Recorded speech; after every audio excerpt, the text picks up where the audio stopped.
Hello again, and welcome back to Chapter 12 of Ancient and Medieval World History.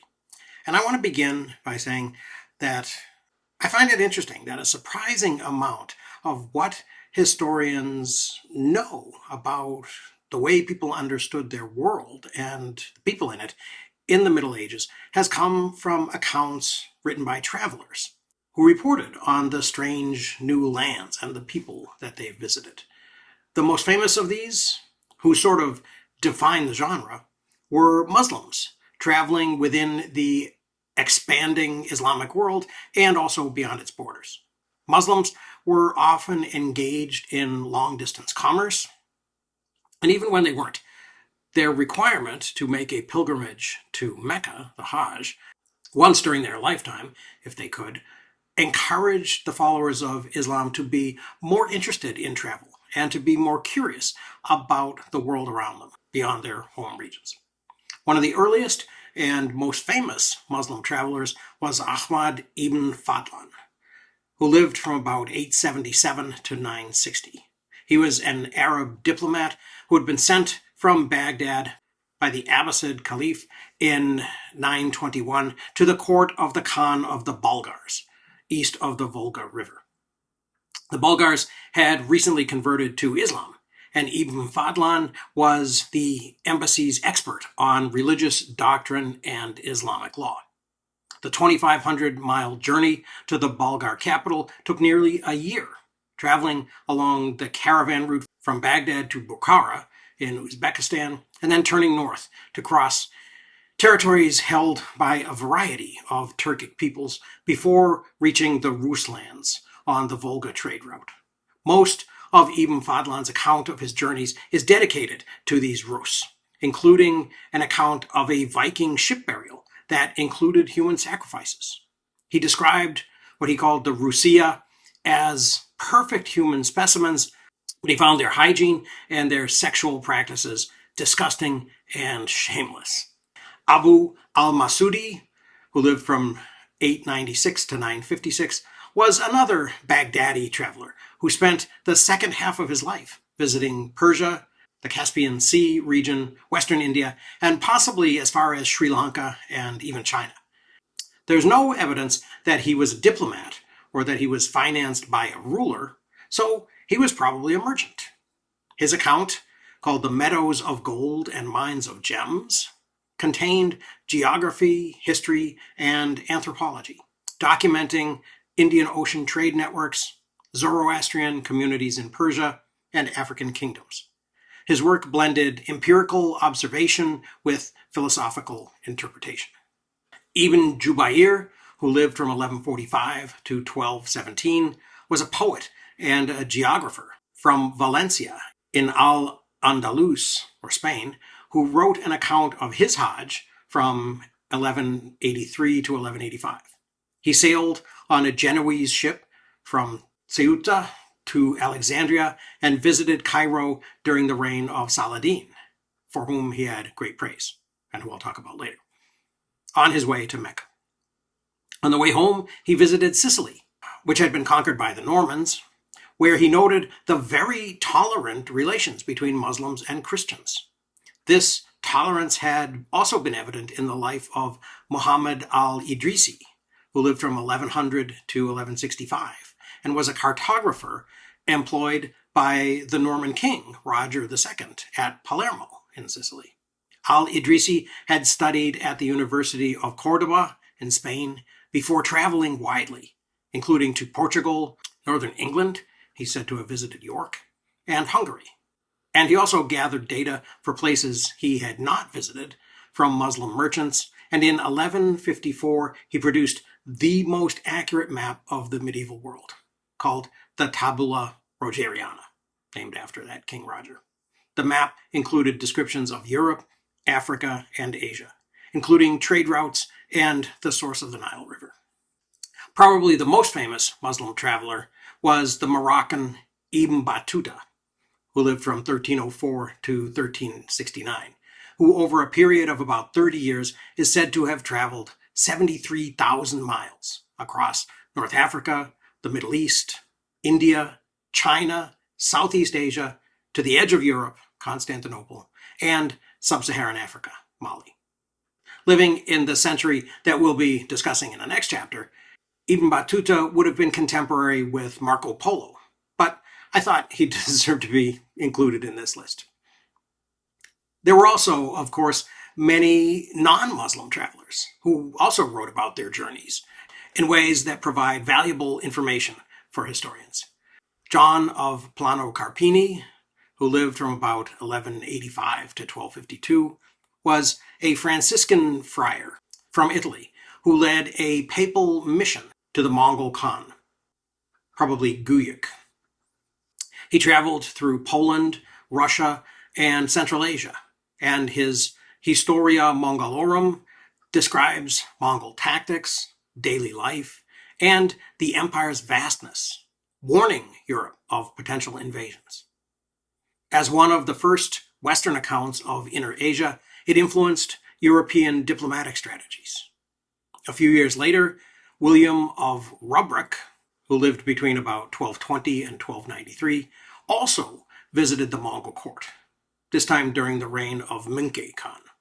William was a Flemish Franciscan sent as an envoy of King Louis IX of France. He visited Crimea, Central Asia, and Karakorum, and his itinerarium described Mongol society, religion, including Nestorian Christians, court life, and geography, and offered a critical yet respectful view of non-Christian cultures. It's valued for its ethnographic depth and for its contrast with more sensational accounts. Contributing an Asian perspective, Wang Dayuan, who lived between about 1311 and 1350, was a Chinese merchant who voyaged throughout Southeast Asia, India, and Africa. His description of the barbarians of the Isles covers over 100 locations that he visited, focusing on trade, customs, and geography. And finally, Rabban Bar Sauma, who lived from about 1220 to 1294, was a Uyghur Nestorian Christian monk himself from China, who journeyed westward as an ambassador to Persia, Constantinople, Rome, and France. His account, preserved in Syriac, included diplomatic encounters with European kings and popes, reversing the typical East to West narrative by offering an Asian Christian perspective on Europe. And as it always had, the Mediterranean Sea provided opportunities for people to travel and for cultures to mix. One of these travelers was called Constantine the African. He lived between about 1017 and 1098, and he was an important figure in the transmission of medical knowledge from the Islamic world into medieval Europe.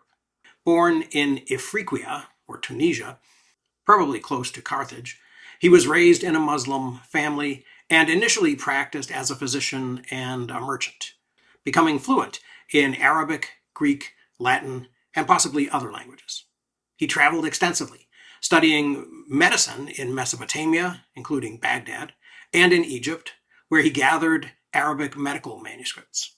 Around the mid-11th century, Constantine fled North Africa due to political instability, and possibly also due to accusations of sorcery. And he settled in southern Italy in Salerno, which was already a renowned medical center. He began translating Arabic and Persian works into Latin. Constantine later became a Benedictine monk at the monastery of Monte Cassino, where he translated over 24 texts, including works by Hippocrates, Galen, Isaac Israeli, and North African physicians, such as Ibn al-Jazar.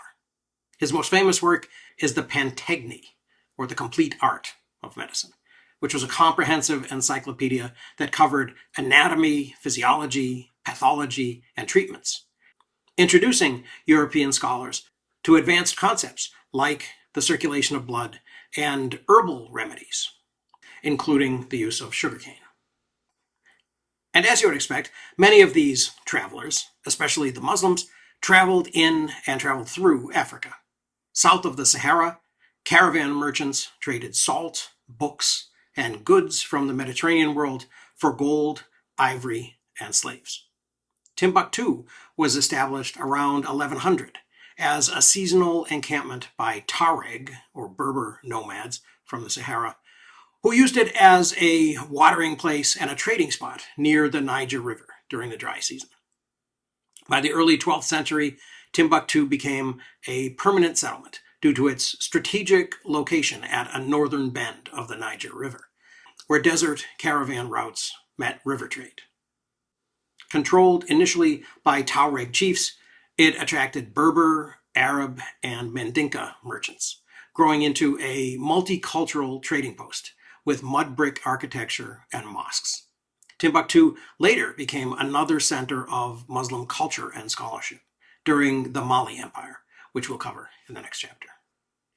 In Mediterranean Africa, north of the Sahara, a new Muslim dynasty was established by Muhammad ibn Tumart, who lived between about 1080 and 1130. And he was a charismatic Berber scholar from the high Atlas Mountains in southern Morocco. After studying in Cordoba and Baghdad and being influenced by Al-Ghazali's mysticism, Ibn Tumart adopted a much stricter, puritanical interpretation of Islam. He vehemently rejected what he saw as the Almoravid Caliphate's lax jurisprudence, incorporation of Berber customs, and tolerance of anthropomorphic descriptions of God, which wasn't allowed in Islam. Around 1121, Ibn Tumart openly declared himself the Mahdi, which is a sort of semi-messianic guided one who would restore Islam to its true form. He condemned luxury, music, wine, and figurative art, and he demanded moral reform. After early clashes with the Almoravids, including being expelled from Marrakesh, Ibn Tumart waged guerrilla war from the mountains. He died in 1130, but his successor, Abd al-Mumin, proclaimed himself caliph in 1133 and systematically conquered the Almoravid Empire. He conquered Marrakesh in 1147 and the rest of North Africa to the edge of Egypt, and then Al-Andalus in 1172, where he moved his capital to Seville. Although the early rulers were quite puritanical, later caliphs supported philosophers such as Ibn Rushd, who lived from 1126 to 1198, and who was known to the West as Averroes, who was the chief physician to the court, as well as being the most significant commentator on the works of Aristotle during the Middle Ages. In Egypt, the Almohads had been held back by one of the most famous Muslim leaders of the medieval era, Saladin, who lived from 1137 to 1174. Born in Tikrit, Iraq, to a prominent Kurdish family, he was sent as a young man from Damascus to restore order in Egypt as the Fatimid Caliphate was devolving into political chaos that was weakening it against potential attacks from the nearby Crusader states in the Levant. Between 1164 and 1169, Saladin repelled a series of attacks by King Amalric of Jerusalem, and when the Egyptian vizier died in 1169, the 31-year-old military commander was appointed to replace him. Over the next couple of years, both the Fatimid Caliph and the Abbasid ruler in Syria died, and Saladin ended the Fatimid dynasty and had the Abbasid heir, whom he helped to claim the throne in Damascus, proclaim him Sultan of Egypt and Syria. By 1187, Saladin had cemented his control over Egypt, Syria, and most of Mesopotamia under his new Ayyubid dynasty. He then defeated the Crusader army and conquered Jerusalem after a short siege. In stark contrast with the Crusader victory over Muslim Jerusalem in 1099, Saladin did not sack the city, and he gave its Christian inhabitants safe passage to return to their homelands. The loss of Jerusalem, though, was too much for the Pope. This would be Pope Gregory VIII to bear. And he called the Third Crusade. In case you're wondering, there had been a Second Crusade from 1147 to 1149 that had failed to capture Damascus, but had managed to take Lisbon in Portugal. 3 European monarchs answered the Pope's call. Frederick I, called Barbarossa, who was the Holy Roman Emperor, Philip II, Augustus, the King of France, and Richard I, the Lionheart, King of England. Frederick marched through Anatolia with an army of over 100,000 men. He was successful against the Seljuk Turks, but he drowned crossing a river in 1190, and his army disintegrated and never made it to the Holy Land. Richard and Philip sailed separately and reached Acre in Lebanon in 1190, where they prevented Saladin from breaking the siege of the city that had been begun a year earlier by the King of Jerusalem. When Acre fell in 1291, Richard ordered the massacre of 2,700 Muslim prisoners when Saladin delayed a ransom payment. Philip of France, who was apparently disgusted by this, sailed home, leaving Richard in command of the crusade. Saladin and Richard the Lionheart are both remembered as brilliant generals, with Saladin being additionally remembered for his chivalry and Richard for his ferocious courage in battle and inspirational leadership of his troops as he led them in battle personally. Crusader forces won a famous victory at the Battle of Arsuf in 1191, where Richard demonstrated that cavalry in heavy armor could defeat Muslim horse archers. But after two major attempts, Richard was unable to break Saladin's defense of Jerusalem. In late 1192, a treaty was negotiated, in which Saladin retained Jerusalem but would allow unarmed Christian pilgrims to visit the city. Richard kept a coastal strip from Jaffa to Tyre, including Acre, which became the new Crusader capital. A fourth crusade, launched in 1204, would not even attempt to regain Jerusalem, but instead sacked Constantinople and established the Latin Empire, which controlled just the Dardanelles and southeastern Greece for only about 30 years. Richard sailed home in late 1192, but he was shipwrecked near Venice and then captured by Duke Leopold V of Austria as he was trying to sneak through Europe, disguised just as a random Crusader knight. Richard had humiliated Leopold V at the siege of Acre. So Leopold imprisoned Richard, first at Dürnstein Castle on the Danube, but because he legally couldn't hold an anointed king and a crusader, because it violated the church protection on returning pilgrims, he gave Richard to the Holy Roman Emperor, Henry VI, the son of Frederick Barbarossa, in March of 1193. Henry demanded a ransom of 150,000 marks, which is about 100,000 pounds of silver, or 3 times England's annual revenue, equivalent to billions of dollars today. Richard's mother, Eleanor of Aquitaine, and the allies that he had left in charge in England raised the money by 1194 without the help of Richard's brother John, who had hoped that if he never returned, John might inherit the throne.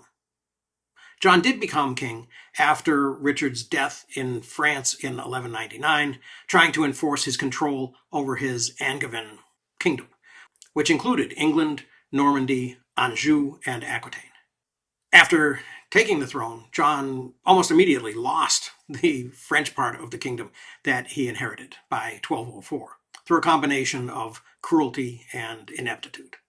And after another major military failure in 1214, and after over a decade of high taxes and fines and seizures of baronial lands, this is the period that the Robin Hood story is based in.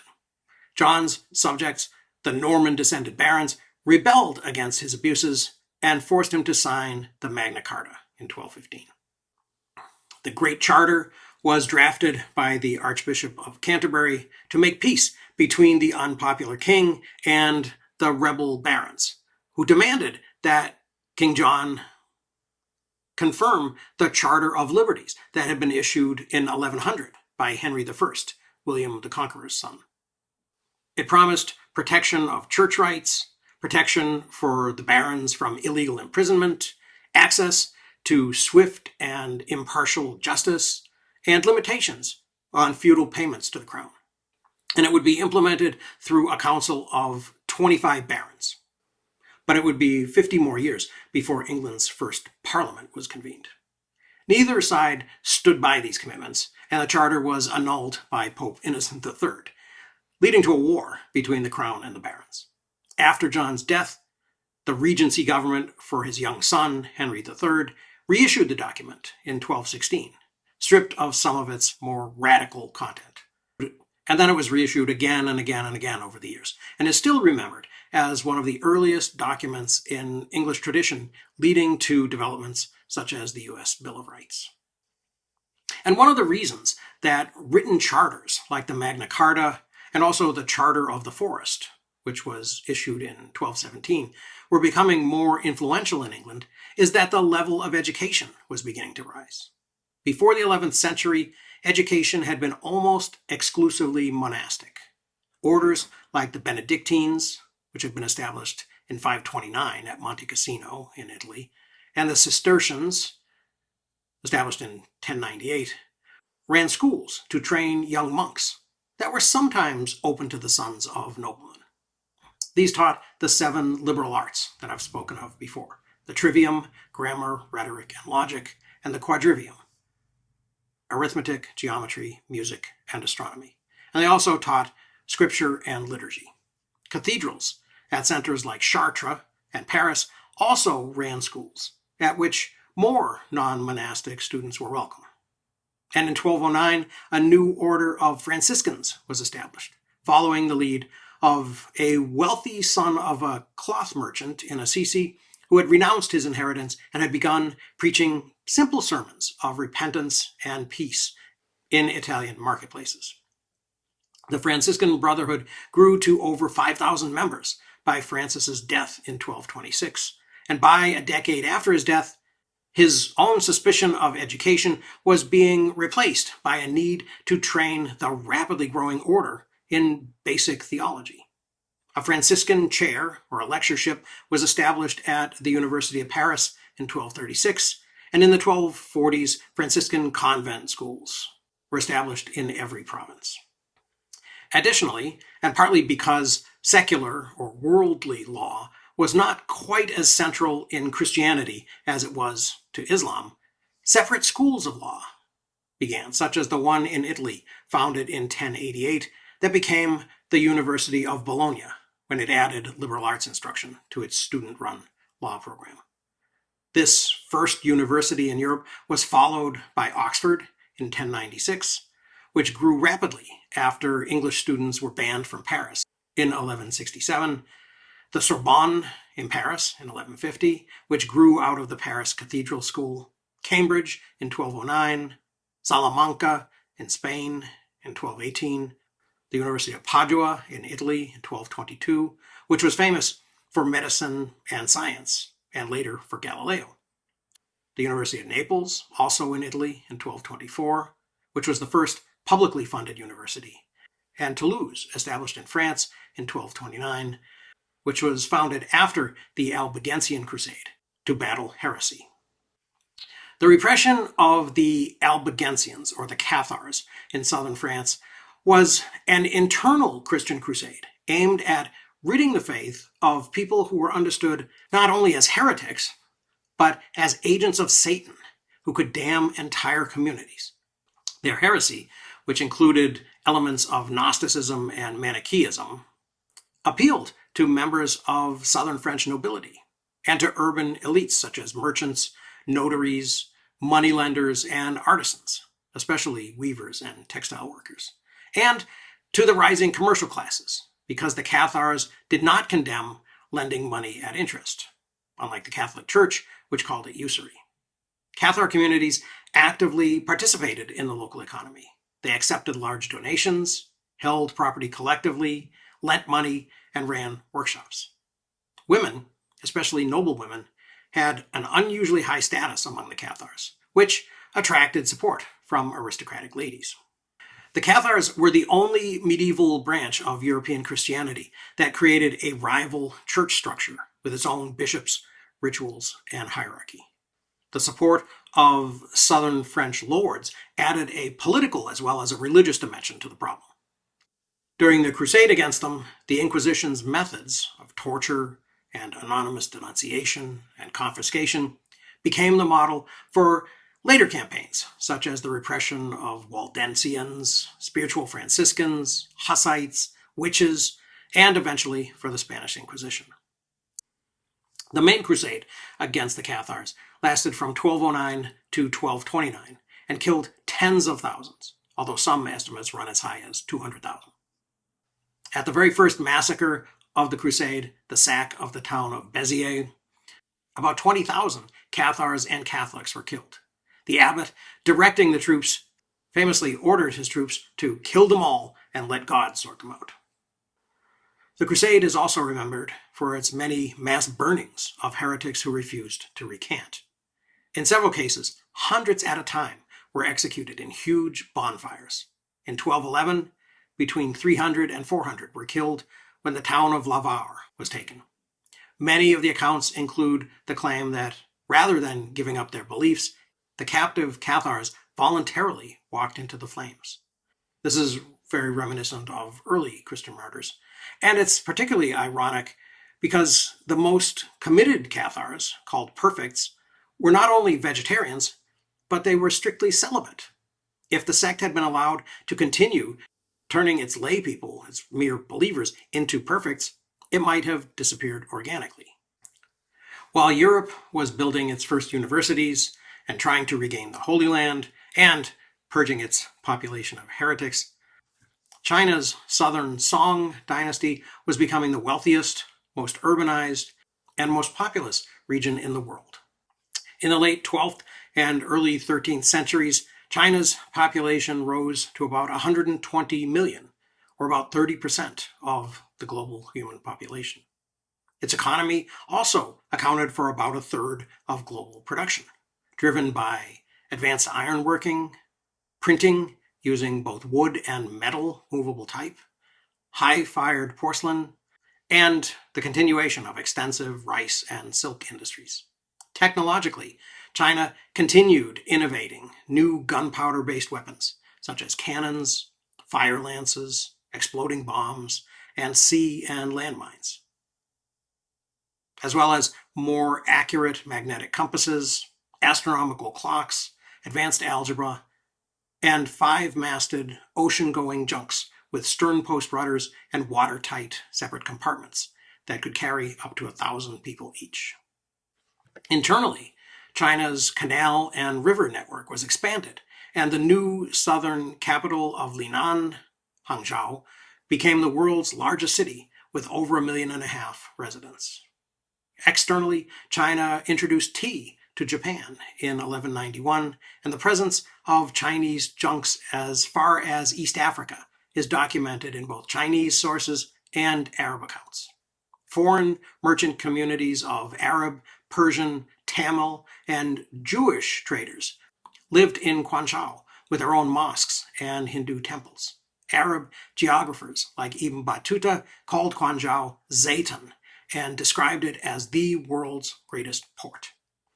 While the Southern Song were achieving what has been called the high point of pre-modern Chinese civilization in terms of their economic sophistication, technological innovation, and global trade reach, the North was falling under the repeated attacks of invaders from Mongolia. These began around 1211 under Temujin, also known as Genghis Khan, who lived from 1162 to 1227 and who built the largest contiguous land empire in world history. Genghis was born on the steppe near Lake Baikal, and he rose to power after a legendary boyhood, during which he was abandoned by his tribe, he was captured and enslaved, he rescued his kidnapped wife from her kidnappers, and he engaged in a series of brilliant military alliances and betrayals and wars with all of the Mongol and Turkic tribes. By 1206, an assembly of all the tribes acclaimed him as the Khan and united under his banner. Genghis Khan, as he could then be called, then rapidly conquered Western Xia and the old territory of the Northern Song between 1207 and 1215, and then the Khwarezmian Empire in Central Asia between 1218 and 1221, Persia and the Caucasus in the next couple of years, followed by the final destruction of resistance in Xia by the time of his death in 1227. Genghis was a master of psychological warfare, who would offer his opponents the opportunity to surrender, while warning them that if they fought, he would have no mercy. Since he was directly responsible for the deaths of between 20 and 40 million people, his ultimatum was taken very seriously, and many cities surrendered without a fight. When he died, his remains were returned to Mongolia, and his gravesite was kept a secret. We still don't know where it is. His sons inherited his empire, with Joshi ruling in the west, Chagatai in Central Asia, Ögedei becoming the Great Khan, and Tolui ruling over Mongolia. Genghis's grandson, Kublai Khan, Tolui's son, ultimately conquered all of China and founded the Yuan dynasty. Hulegu destroyed Baghdad in 1258, and Batu founded the Golden Horde and conquered the Kievan Rus in 1240. We'll return to these grandsons in the next chapter, but that's all for now. So I hope you found this a little bit interesting. Thanks very much for watching. I will see you again very soon.